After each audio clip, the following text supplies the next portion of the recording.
On a assez de bons joueurs pour évoluer dans tous les systèmes. Je pense qu'aujourd'hui, que ce soit le 4-3-3, un garçon comme Alfred Ndiaye, un garçon comme Salif Sané peuvent être ce style de sentinelle. On sait que Ghana est en train de jouer un peu plus comme relayeur. Pape Alioune Ndiaye est capable de se projeter, Cheikh Ndoye est capable de se projeter.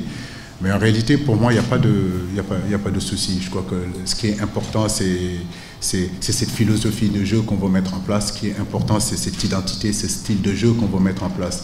Et que les joueurs, à un moment donné, se l'accaparent et arriver collectivement à trouver des solutions.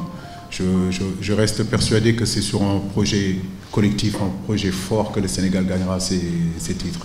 Donc c'est vrai que dans ces projets-là, il y a des individualités qui seront capables de faire la différence.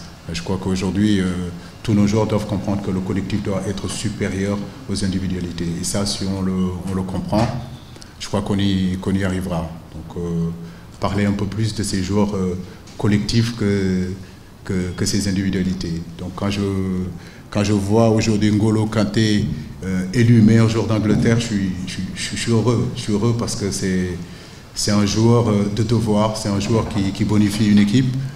Il prend ce titre-là devant les Hazard qui sont les créateurs, devant les Ibrahimovic et tout ça. Donc j'aimerais parfois dans cette équipe nationale qu'on me parle de la classe de Karamboudj, qu'on me parle de l'abattage d'un Cheikhou Kouyaté, qu'on me parle un petit peu de l'abnégation d'un Gana Gueye.